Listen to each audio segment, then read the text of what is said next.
আজ আমরা দেখব এক অসাধারণ ছেলের গল্প, যার জীবনে কোনোদিন কোনো স্বাভাবিক দিন আসে না। একটি কুকুর, এক চিত্রশিল্পী আর এক রহস্যময় পরিবার, সবকিছু একত্র হয়ে এক যাত্রার সূচনা করে। কিন্তু কি হবে যখন এই শিশুর স্বপ্ন, ভালোবাসা এবং বিশ্বাসঘাতকতা একসাথে সংঘর্ষ করবে? এই গল্পে আপনি দেখবেন কিভাবে হারানো মানুষ, নৃশংসী প্রতিপক্ষ এবং নিঃসীম সাহস তাকে এমন এক সিদ্ধান্তে পৌঁছে দেয় যা বদলে দেয় তার জীবন পুরোপুরি। তাহলে চলুন আজকের গল্পটি শুরু করা যাক।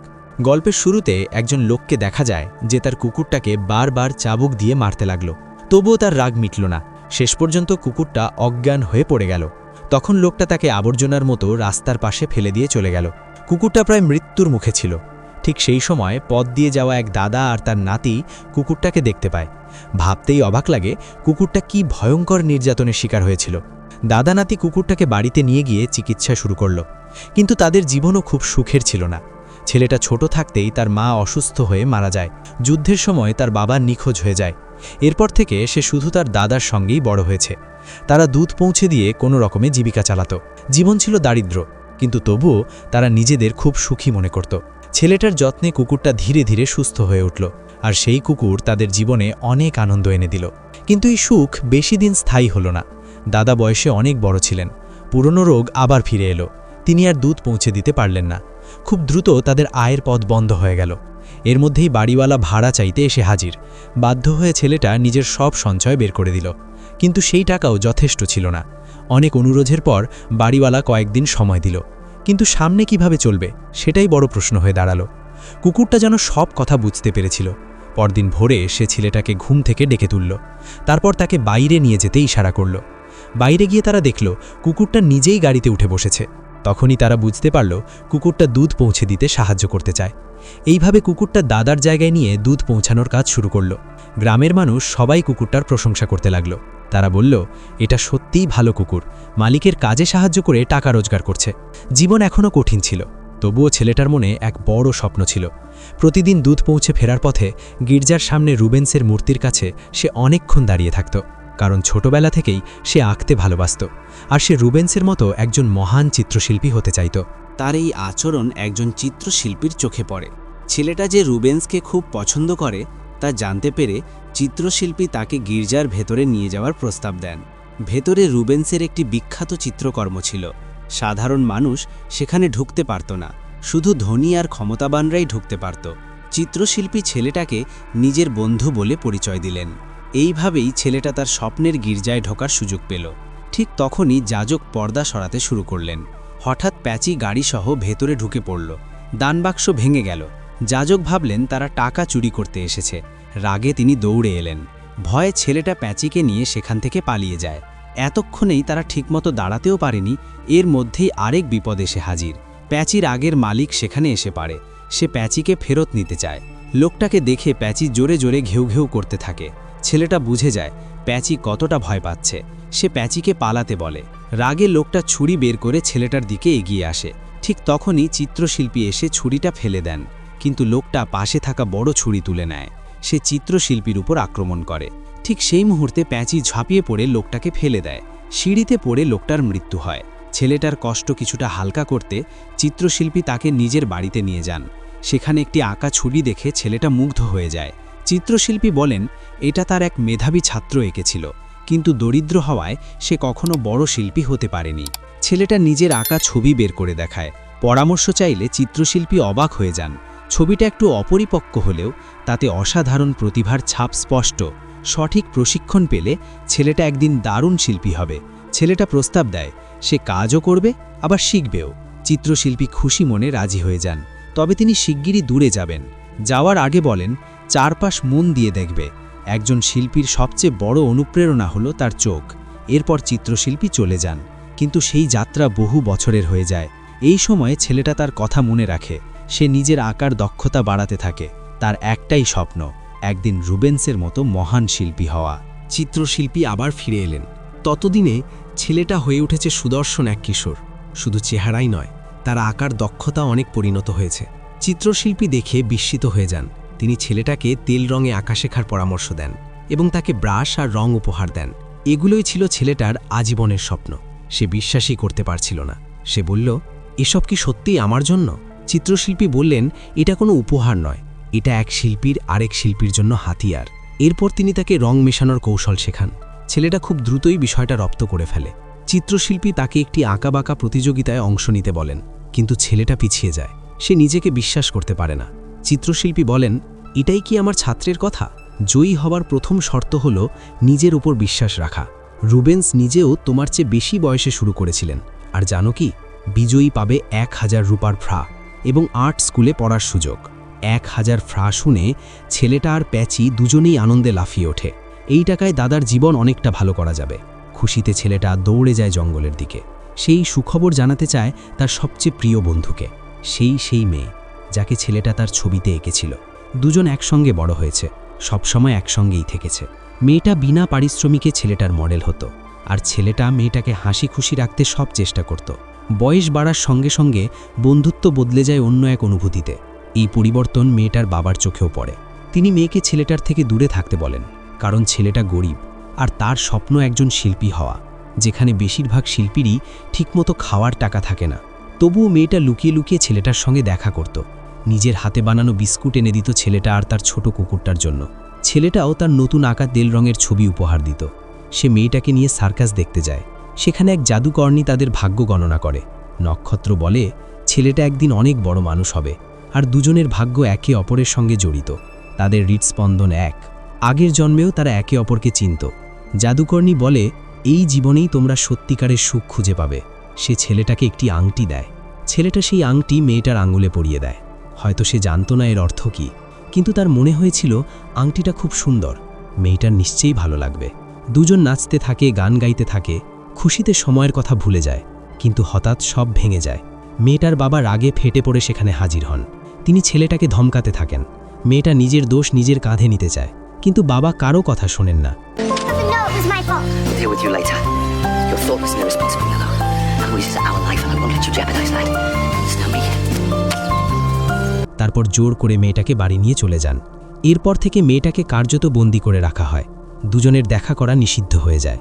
একদিন ছেলেটা পথে হেঁটে গেলে মেয়েটার বাবা তাকে ডেকে থামান। তিনি বলেন, ছবিটা তার কাছে তেমন ভালো লাগেনি, কিন্তু তার স্ত্রী আর মেয়ের খুব পছন্দ। তিনি একটি দামি রূপার মুদ্রা বের করে ছবিটা কিনতে চান, কিন্তু ছেলেটা রাজি হয় না। ফেরার পথে ছেলেটার মনে একটু আফসোস হয়। এই টাকায় তার জীবনটা সহজ হতো, কিন্তু তবুও সে ছবিটা বিক্রি করতে পারে না। এইভাবেই এক নির্মল ভালোবাসা একজন পক্ষপাত দুষ্ট বাবার হাতে ভেঙে যায়। মেয়েটার মা বাবার সিদ্ধান্ত মানতে পারেন না, কারণ তিনিও একসময় গরিব ছিলেন। তিনি বলেন, আমি তোমাকে ভালোবেসেই বিয়ে করেছি। আমি বাবার ইচ্ছার বিরুদ্ধে গিয়েছিলাম। দারিদ্র বা স্বপ্ন দেখে আমি তোমাকে বিচার করিনি। কিন্তু বাবা বলেন, তোমার স্বামী হওয়ার উচ্চাকাঙ্ক্ষা ছিল, আর এই ছেলেটার শুধু শিল্পী হওয়ার স্বপ্ন। এতে ভবিষ্যৎ কি? একজন বাবার দৃষ্টিকোণ থেকে তার চিন্তা হয়তো ভুল নয়, কিন্তু তিনি মেয়ের জীবনের সবচেয়ে সুন্দর স্মৃতিগুলো মুছে দিয়েছেন। এই দিনটিতে মেয়েটার জন্মদিন ছিল। দাদা তার জন্য একটি মাটির পুতুল বানায়। ছেলেটা বলে সে যেতে চায় না, কারণ সে ধনী নয়। কিন্তু পথে যেতে যেতে সে দেখে মেয়েটা খুব মন খারাপ করে বসে আছে। ছেলেটা তার কাছে থাকা বিস্কুটগুলোর দিকে তাকায়, যেগুলো সে নিজে খায়নি। শেষ পর্যন্ত সিদ্ধান্ত নেয় পুতুলটা সে মেয়েটার হাতে তুলে দেবে। ছেলেটা মই বেয়ে উঠে গেল মেয়েটার জানালার কাছে। মেয়েটা অনেক দিন পর এমন খুশি হয়েছে। তারা কখনো ভাবেনি কারো সঙ্গে দেখা না হওয়াটা এতটা কষ্টের হতে পারে। ছেলেটা প্রতিশ্রুতি দেয় সে আঁকার প্রতিযোগিতায় অংশ নেবে, আর যদি সে জিতে যায় তাহলে সব কিছু বদলে যাবে। এরপর সে তার প্রিয় মেয়েটাকে চুমু দেয়, কিন্তু ছেলেটা জানত না এই ছোট্ট একটি কাজই তাকে অন্ধকারের গভীরে ঠেলে দেবে। রাতে গভীর ঘুমের মধ্যে হঠাৎ চিৎকারের শব্দে ছেলেটার ঘুম ভেঙে যায়। দেখা যায় মেয়েটার বাড়ির গোয়ালঘর আগুনে পুড়ছে। ছেলেটা আর দাদা সঙ্গে সঙ্গে আগুন নেভাতে ছুটে যায়। এই সময়ে দাদা হোঁচট খেয়ে পড়ে যান। ছেলেটা বাধা দিলেও দাদা নিজের শেষ শক্তিটুকু দিয়ে সাহায্য করতে চান। অবশেষে আগুন নিভে যায়। ঠিক তখনই বাবা দেখেন মেয়েটার কোলে সেই মাটির পুতুলটা। বাবার মাথায় সন্দেহ ঢুকে যায়। সে ভাবে এই আগুন ছেলেটার প্রতিশোধ। লোকটা কোনো কথাই শুনল না। রাগে সে হাত তুলে মাটির পুতুলটা ভেঙে ফেলল। দাদা বুঝে গেলেন আর কিছু বলার নেই। এরপর থেকে আর কেউ তাদের দুধ কিনল না। এর চেয়েও ভয়ঙ্কর ঘটনা ঘটে গেল। আগুন নেভাতে গিয়ে পড়ে যাওয়ার আঘাতে দাদা মারা গেলেন। ছেলেটা হারালো তার পৃথিবীর একমাত্র আপনজন। দাদা রেখে যাওয়া একমাত্র জিনিস মায়ের লেখা একটি চিঠি। কিছুদিনের মধ্যেই আঁকার প্রতিযোগিতার দিন এসে গেল। ছেলেটা খুব যত্ন করে ছবিটা তৈরি করেছিল, কিন্তু জমা দিতে গিয়ে সে দেরি করে ফেলে। বিচারকরা কোনোভাবেই ছাড় দিতে চায় না। শেষ পর্যন্ত ছেলেটা তার ছবিটা দেখায়। ছবিটা দেখে সবাই অবাক হয়ে যায়। তখন বিচারকরা একবারের জন্য নিয়ম ভাঙতে রাজি হয়। সেই রাতেই বাড়িওয়ালা আবার ভাড়া চাইতে আসে। ছেলেটার সব টাকা দাদার দাফনের কাজে খরচ হয়ে গেছে। সে বলে যদি সে প্রতিযোগিতায় জেতে তাহলে ভাড়া শোধ করে দেবে, কিন্তু বাড়িওয়ালার কোনো দয়া হলো না। সে ছেলেটাকে অপমান করে, বলে সে আর তার মা দুজনেই নাকি বোকা। ছেলেটা চিৎকার করে বলে আমার মা একজন মহান নারী ছিলেন। বাড়িওয়ালা মায়ের রেখে যাওয়া ছবিটা ছিনিয়ে নেয় আর হুমকি দেয় আজ রাতের মধ্যেই ঘর ছাড়তে হবে, ঘরের সব জিনিস ভাড়ার বদলে রেখে যেতে হবে। এইভাবে ছেলেটা আবারও তার বাড়ি হারায়। প্যাচিকে নিয়ে সে রাস্তায় আশ্রয় নেয়। একজন রুটিওয়ালার কাছ থেকে এক টুকরো রুটি পড়ে যায়। ছেলেটা তুলতে গেলে কেউ আবার সেটার ওপর পা দিয়ে দেয়। চারপাশে কেউ নেই দেখে ছেলেটা চুপি চুপি রুটিটা তুলে নেয়। তুলেই সে অর্ধেক রুটি প্যাচিকে দেয়। এই দিনই আঁকার প্রতিযোগিতার ফল ঘোষণা হবে। শেষ আশাটা বুকে নিয়ে ছেলেটা গির্জায় যায়। পুরস্কার প্রদান করবেন তারই শিক্ষক, সেই চিত্রশিল্পী। মঞ্চে বসে চিত্রশিল্পী অস্থির হয়ে পড়েন। তিনি চান অন্য কেউ পুরস্কার দিক, কিন্তু মেয়র জোর করেই তাকেই দাঁড় করান। বাধ্য হয়ে তিনি উঠে দাঁড়ান। প্রথমেই তিনি ছেলেটার প্রশংসা করেন। তিনি বলেন ছেলেটা আর তার মা দুজনেই মহান শিল্পী। তাদের মতো মানুষ না থাকলে এই পৃথিবী হতো দুঃখের জায়গা। মঞ্চের নিচে দাঁড়িয়ে ছেলেটা এই কথা শুনে খুব খুশি হয়। এরপর বিজয়ীর নাম ঘোষণা করা হয়। বিজয়ী মেয়রের ছেলে। তখনই সত্যিটা সামনে আসে। এই প্রতিযোগিতা ছিল রাজনীতির শিকার। বিজয়ী আগেই ঠিক করা ছিল, কারণ মেয়রই ছিল আয়োজক।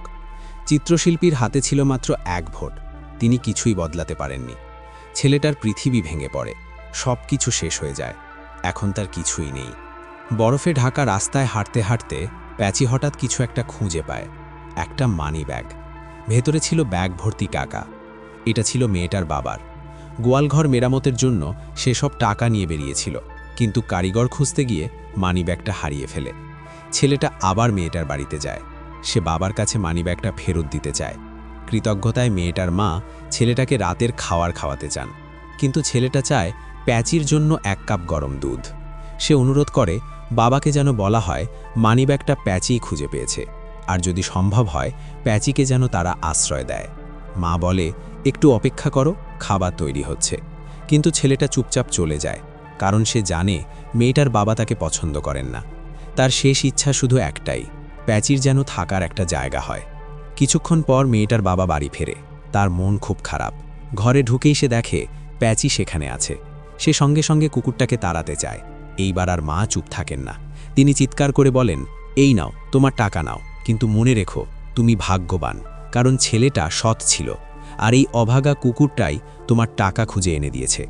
তখনই লোকটা বুঝতে পারে সে এতদিন নির্দোষ ছেলেটাকে দোষ দিয়েছে। সে ছেলেটার বাড়িতে যায়, কিন্তু সেখানে গিয়ে দেখে ঘরটা অনেক আগেই খালি হয়ে গেছে। আসলে ছেলেটার আর কোনো বাড়িই ছিল না। সে উদ্দেশ্যহীনভাবে বরফে ঢাকা রাস্তায় হাঁটছিল। শেষ পর্যন্ত প্যাচি রাস্তার এক কোণে ছেলেটাকে খুঁজে পায়। দুজন চুপি চুপি গির্জার ভেতরে ঢুকে পড়ে। ছেলেটার শেষ ইচ্ছা ছিল মরার আগে একবার রুবেন্সের ছবিগুলো দেখা। সে পর্দা টেনে খুলে দেয়, কিন্তু গির্জার ভেতর এতটাই অন্ধকার কিছুই দেখা যায় না। মোমবাতি জ্বালিয়েও ছবিগুলো স্পষ্ট হয় না।